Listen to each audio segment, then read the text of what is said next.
Awesome. Here. What's up, guys? It's Steve Braconi with Team Braconi, back for another episode here. We're going to discuss a little system and structure for real estate, how it benefits the agent and also the clients, with Alfredo Vastola, my team manager. Thanks for coming back. Awesome to be back again. Yep, that's exactly what we want to do today.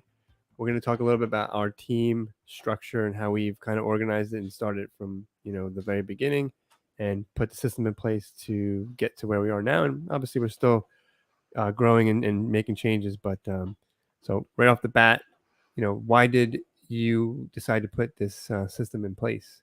Yeah. So what led you to that? Yeah, absolutely. Just simply said, it's to try to maximize the efficiency of the agents. What I found as a single agent over, I guess, maybe a decade or so of doing it, is there's a lot of things pulling you in different directions that are constantly absorbing time, which is one of our most valuable resources or valuable commodities, right? Yeah. So, and you only have so much time. So I tried to figure out, selfishly too, for my own reasons, because I was in the process of getting married. I knew I wanted a family and children. And I thought to myself, there has to be a way that I could outsource some of these time consuming tasks. And how would I best do that? So I started dividing up where I was spending my time, whether it was following up with clients or soliciting new business and marketing, paperwork and compliance documents, writing contracts, negotiating, home inspections. Like, there's all the things that go into the day-to-day real estate tasks. So I started breaking all of that down and trying to figure out, how could I make myself most efficient, create a team structure, and then retain agents to work for us and have them be as efficient as possible, so that they had resources surrounding them that would allow them to do the most intricate parts, the surgical parts of real estate, with a lot of the day-to-day tasks being outsourced. Exactly. I think more so than ever, and changes like every year, the amount of spinning plates that an agent has to have, it just keeps growing. I think we've talked about it before, but very, very long time ago, where there was no internet, it seemed like it was a lot of, a little bit easier time. Whereas now your client is able to search a bunch of different information. So you have to be on top of your game, and on top of the market, because if you're working with 10 clients, they're all searching online at different times. Yeah, I don't know that it was always easier then, but it was, and I know what you're saying, and I don't disagree with it totally. However, it's definitely different. The consumer now is informed.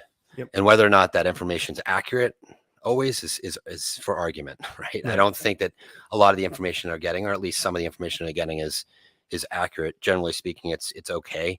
But it's our job to let them know, as an agent, what would be accurate, and honestly being proactive with a lot of that information. If we're supplying our client enough information and accurate information, it leaves less reason for them to go find homes or do research on their own if they have statistical information in front of them and they trust you, right? But before, years ago, to your point, when you would there was a book that was delivered by the MLS, very thick binder, almost like a phone book, and we would go through that as agents, and we would call our clients and let them know that there was a new home we thought that they might be interested in seeing. We would probably pick them up and take them over there. That's obviously changed. Now there's third-party sites that are constantly making the consumer, the client, the buyers, aware of what's new and what's available and what's not. And again, some of that information is accurate. Some of it stays onto those sites too long. So I think it's very important that we stay on top of that information and provide a more accurate depiction of the market. Yeah, and I think I'm easier in the sense that there was less need to always search for information, perhaps. It just seems that with the advent of the internet, and then obviously in the phone, on the go, access to any information, the amount of information that we have to constantly be on top of has grown.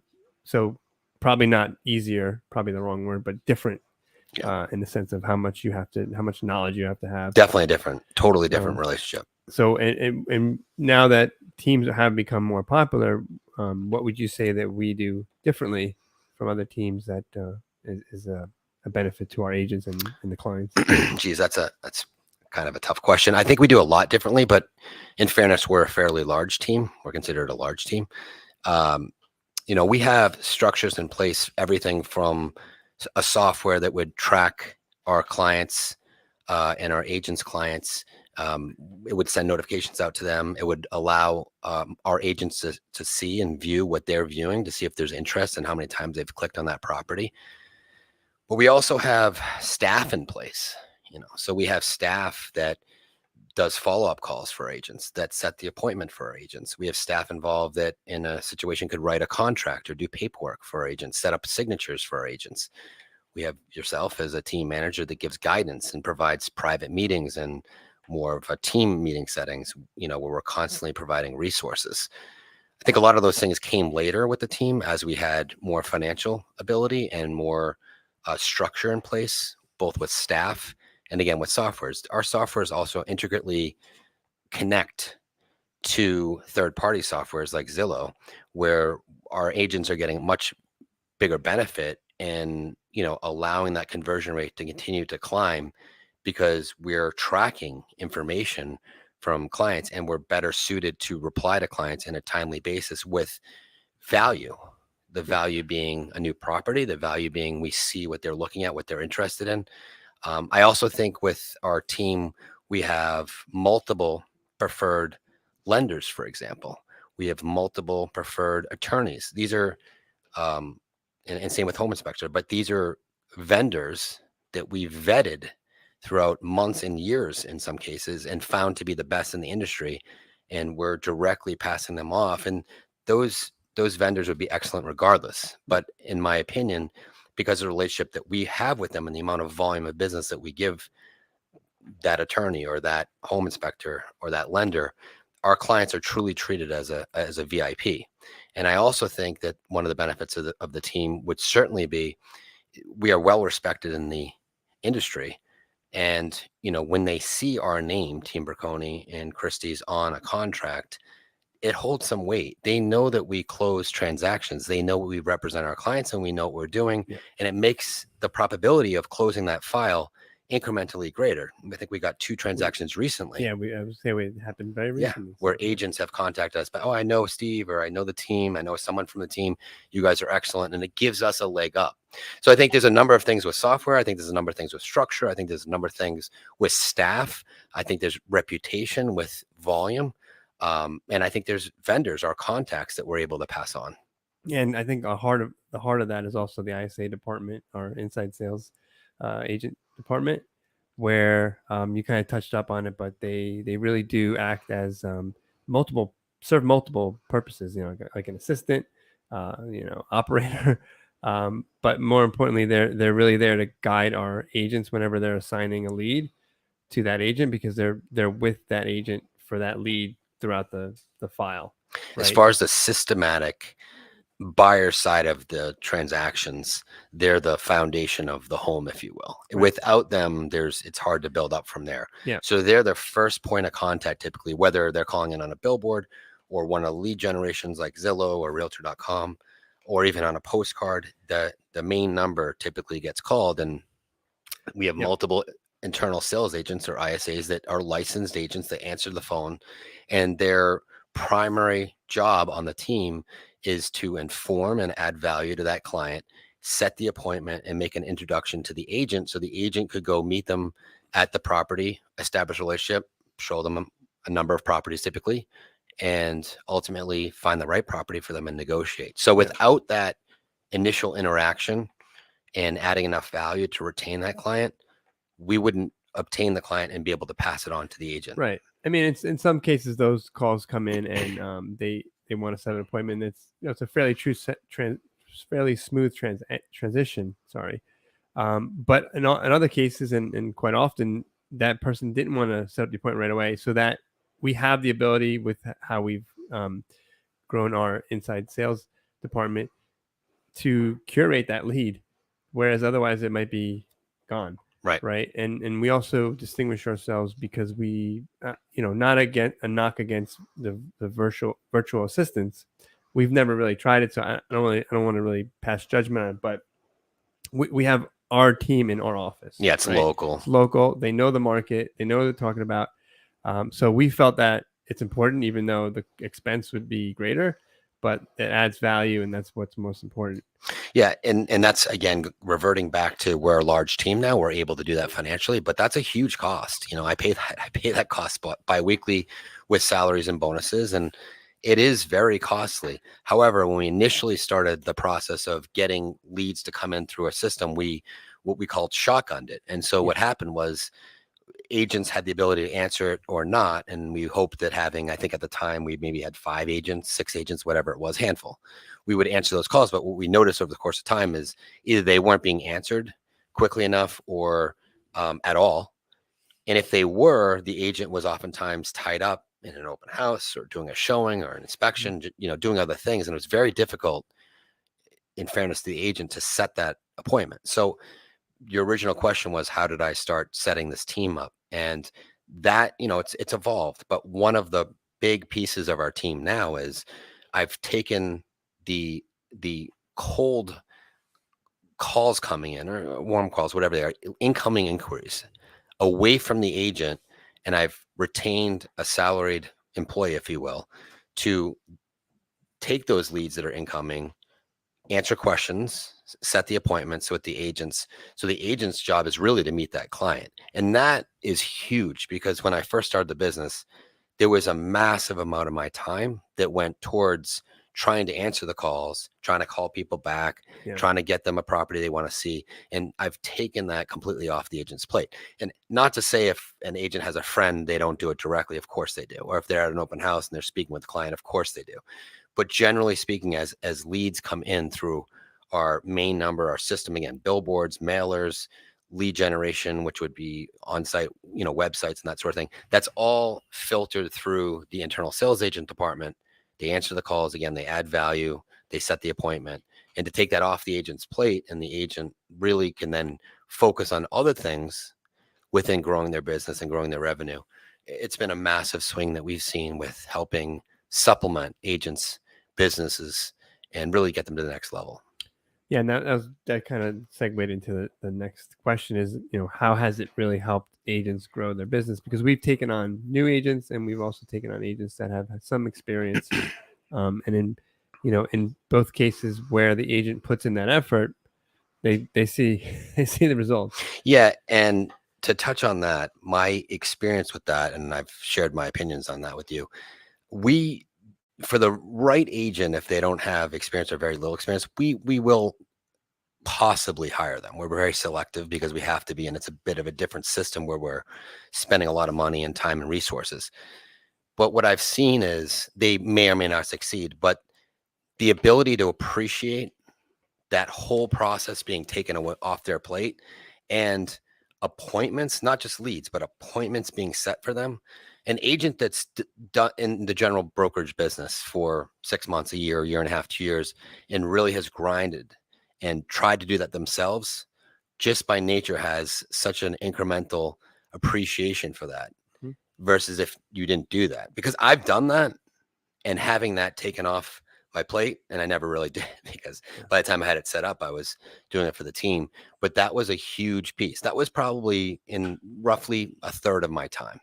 Yep. Oh, absolutely. That's very time consuming. And not just that, as we said earlier, that it's a bunch of different pieces. They go further too. They also contact the agent, the client after. So say the agent takes the client out, or even if they didn't meet him, either way, if they lose touch with that client and it's been 24 hours, so one day, our process or our protocol internally is the agents should continue following up with that client, but they should also kick it back to the internal sales agent that set the appointment originally.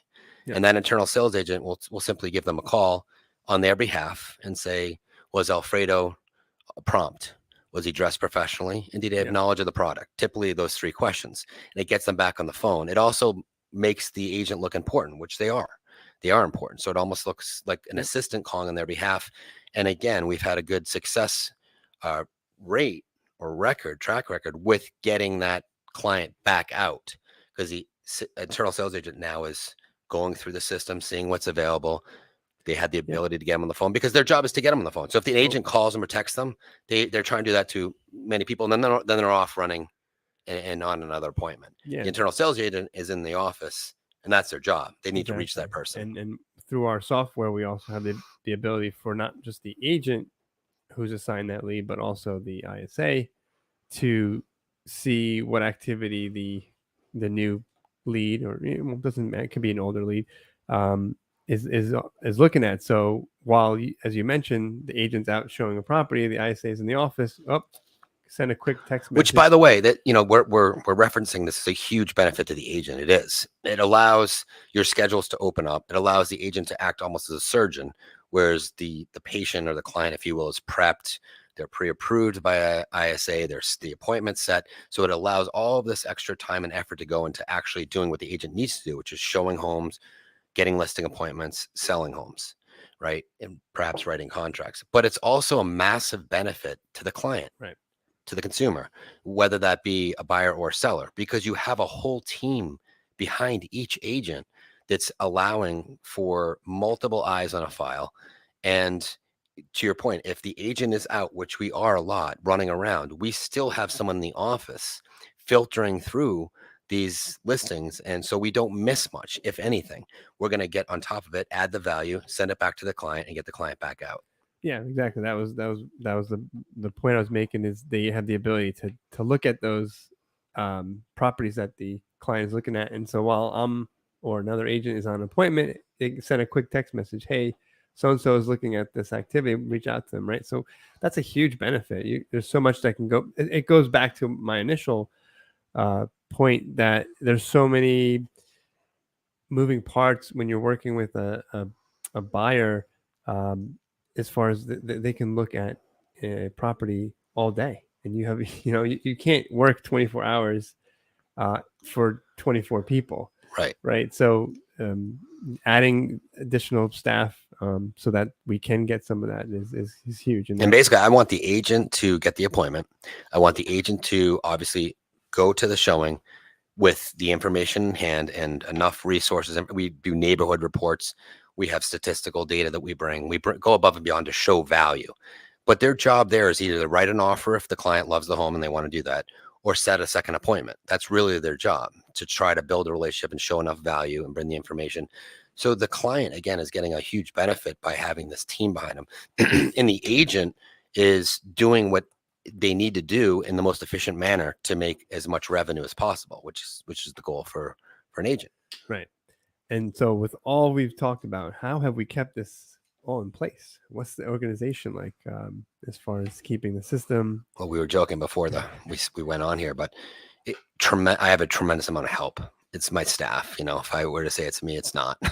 I had a vision. You've helped me more than words can say, tremendously, but it's you, right? So it's me, and then it's you, the team manager that's overseeing the whole operations. You do all the technology. You manage the agents. We have a supervisor in the call center that manages the call center and gives us reports. They track everything from, did the agent meet the clients, meet them a second time, went under contract, sold. They track conversion rates. They track how many appointments were given to the agent. So we have all this information. And when we have information and it's accurate and we have it in a readable, accessible format, we can try to maximize, or we do maximize, where the efficiency is in spend and time. So I think, to answer your question just as short as possible, it would be with the resources I've surrounded myself by. I've chosen wisely and carefully with who I have around me, because it is my money. At the end of the day, it's the team leaders, money. It's our team, but it's my financial responsibility to support that goal. And so I think it's the people that we have in place. I agree. We've set it up very nicely where the people that are in charge of those specific departments, are able to provide timely reports so that we can kind of keep on top of what we need to and respond and try to be proactive and not reactive. And I do have to say, it's not just if an agent's good with mathematics and the spreadsheet and they're dependable. We also chose nice humans. We really did. And I think that makes a huge difference over time. We've had agents who at times weren't polite, they weren't nice, they weren't nice to be around. We have, and that's human nature.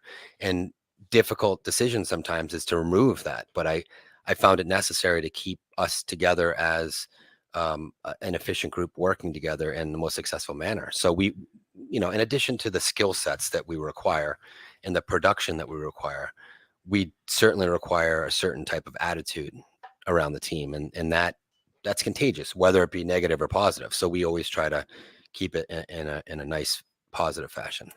That's even more important. You could, like you said, you could be a wizard, but we've had good agents that produced that had not a great mindset or attitude, and it not only hurts them over time, but it also starts spreading. We've seen that, and I don't want to take too much time on that, but we have chosen and continue to choose and continue to keep the team together collectively and in the right mindset. Definitely.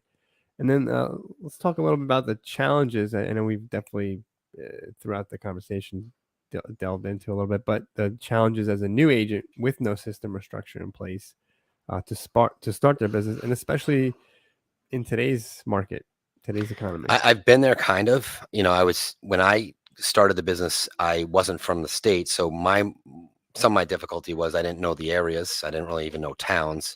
Certainly didn't have any contacts. I did have an idea of what the system should kind of look like. I worked for a venture capital firm before coming to real estate, so I was pretty structured in that regard. I understood reports. I had a business mindset. I wanted to go that way. And I remember it was before really we had everything electronically, so I had to keep files, and I used to carry around a little file cabinet box. And the guys used to make fun of me. I worked with a bunch of young guys, and they were right. It was a little goofy, but it kept me organized and structured. With that said, it was extremely time consuming. And even though I had an idea of what I wanted to do, I certainly wasn't close to the system we are today. Not even close. Like, even if I had to do the things that we do today, I wouldn't have known how. I probably wouldn't have had the time anyway. So it's come so far in the 20 years. But for what we've seen, for an agent coming into the business that maybe wasn't fortunate enough to do startups like I did, and that's a whole different situation, and maybe had a job, it's extremely difficult because it's the toughest industry I've ever been in. And then to try to keep organized and keep on top of things, because there's a small difference. We related to baseball before, right? If I think it's 12 at bats, if you go 4 for 12, you might be an all-star, and one less hit, 3 for 12, you may not be on any team, right? It's the same thing with real estate. I noticed over time, the top producers have a system in place that's slightly better or a lot better sometimes, but it allows them to close that 1 or 2 more deals. And I don't know any agent that came into the business that had a great system off the bat, even super organized, super intelligent. It takes a while. It certainly took me a long time, but it takes a while for anyone coming in on the team, and it's basically in a shoebox. We have the softwares in place. We'll literally give them a username and password. We have the staff in place. And even then it's a 3 to 6 month learning curve of how to use all the software properly, to be efficient with it, to know when to notify which staff for help. And you didn't face certain circumstances or certain experiences, even if you have the system in place. So, I mean, that's a long answer, but I think it's very difficult to enter any market in any industry, not having been there or having a mentor that you really trust, a parent like I had. My dad was I mean, it's kind of like, if you have a bunch of building blocks and they're all scattered all over the floor, and you don't even know what you're building. Like, they're just scattered all over the floor. But if you come and there's some kids already putting them together and they're building a castle. Not only that, when you graduate, when you pass a certification for a real estate license, right?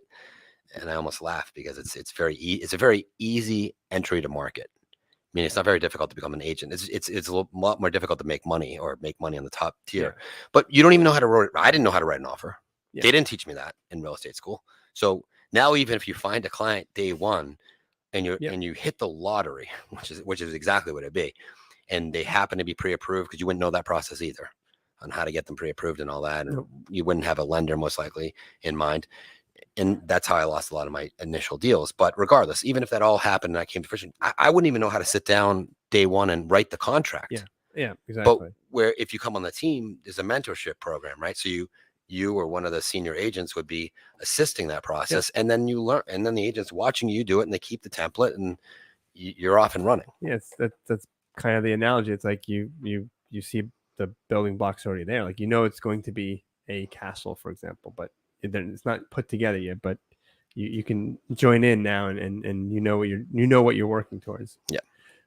So, it takes a lot of responsibility off the agent's plate, which we started off pretty much with this topic, but there's a lot to do as an agent, whether it's from the marketing perspective, whether it's from the organization's perspective, whether it's how to write a contract. It's also two how to things. get leads. Yeah, absolutely. It's also two things. Marketing, for example. I was a pretty good marketer. It's probably one of my stronger suits. Was I as good as the marketing team we have now in place with the design and all that? Absolutely not. And they give suggestions based on current market conditions and that sort of thing. So we have experts literally in each field, and that's their responsibility. So with marketing, yeah, I was pretty good, but that wasn't my sole job. Yeah. Was I good with calling? Yeah, I was pretty good at calling. I mean, I had weaknesses, but those are probably two of my strengths. Was I as good as an ISA who's full-time on the team, and that's their job, and they have the softwares in place, they have the dialer, they have everything going, and that's what they're responsible for? No, I couldn't possibly be, because I was torn in multiple different directions, where versus that person's job is that. And honestly, they're doing it so much.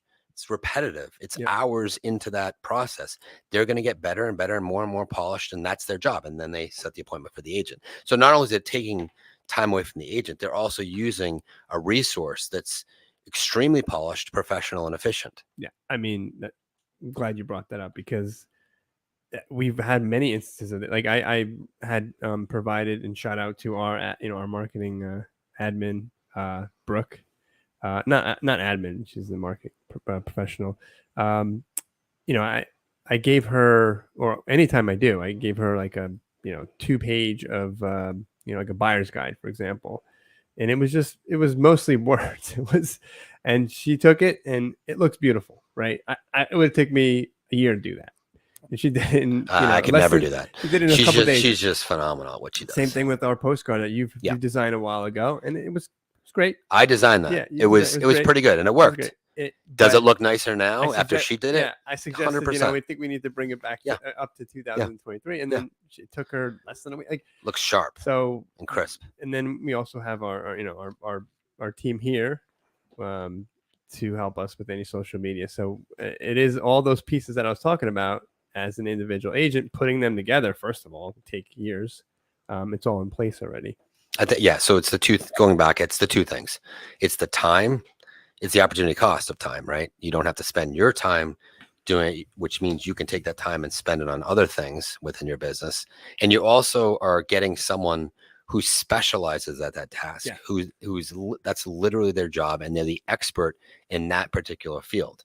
Whether it's one of our admin that's specific for compliance and that sort of thing, one of our internal sales agents who's setting appointments and that sort of thing, or our marketing team, or you as a manager. There's certain questions that an agent could Google for an hour and not get the answer that you could provide them in a matter of 1 minute. Yeah, it's just the reality. So it's a huge advantage. And again, it all filters to the client, to the buyer or seller, because this whole team and this whole operation is behind the agent, which makes them extremely professional, which is why our rating is 5-star in multiple fields, and it comes back to us. So yes, again, it's expensive, and it's a huge investment in not only myself and you, but every agent on the team, but it pays dividends. Yeah, absolutely. And that, kind of wanted to talk a little bit about some of the success stories we've had with agents on our team that have really put in the effort, and it has shown relatively quickly. I think we've had success with more experienced agents, and with brand new agents, we've had success all over the board.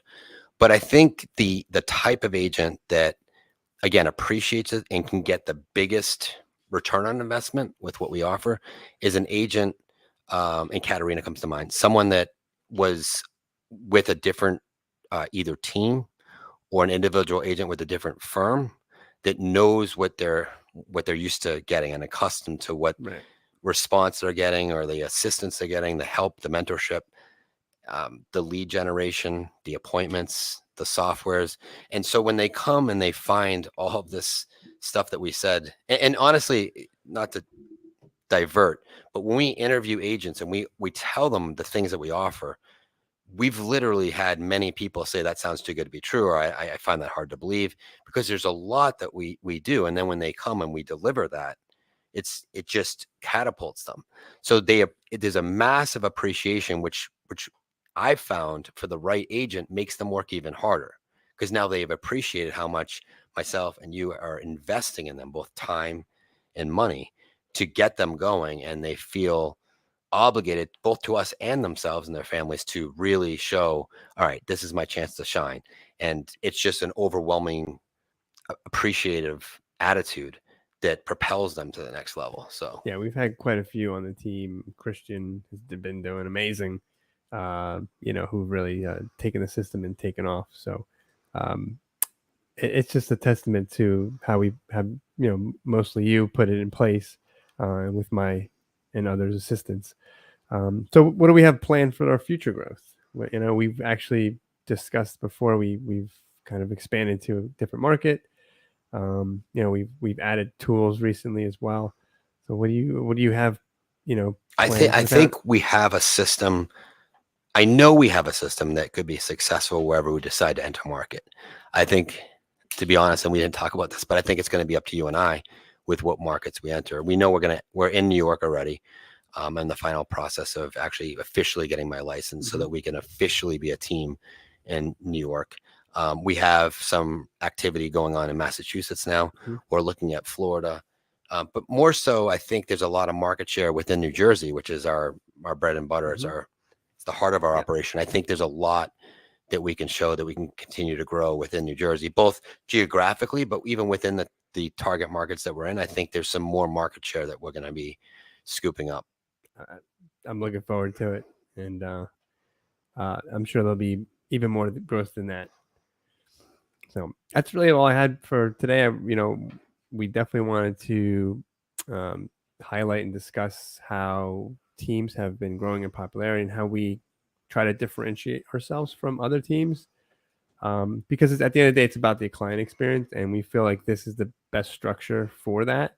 Going back to what I said about having the ISA agents in-house, where it's so much cheaper. And I can't say that I don't know any other team, right, that does. I really don't know any other team that does all the things that we do. And in fairness, we're a large team, so we have an ability, again, with finance and doing this for 10 years on the team now, fine-tuning things, adding things. One of our agents said to me 3 months ago, he made an analogy, you're on an island. You're by yourself. So you're kind of having to figure this out on this level scale, this larger scale, on your own. And of course with you, but it's us. It really hasn't been done to this magnitude, and especially as we continue to grow. But I'm excited for the future. And again, I think it all filters down from everything I've seen. I know it all filters down to the client, which is the ultimate goal, is to really have our fiduciary duty to our client, give them the best possible experience, whether they're buying or selling. And it reflects positively on the agents. It allows the agents to be more effective and efficient with their time and their money, since we're giving them the budget. And it allows them it's spider webs, right? So if we give them X amount of appointments and they convert 15%, a percent of those, maybe 30%, will refer other business. So it continues to pile on, and agents that really have not much going on, we've seen in a matter of 3 to 6 months, they're like, wow, I'm really starting to get going now. And you learn, and they learn, they become so better. That they can better serve their There's clients. more opportunities. So they're putting in more hours of actual work versus hoping to work. It's a totally different game. But I appreciate you as always, and I appreciate all of our clients. I appreciate our agents.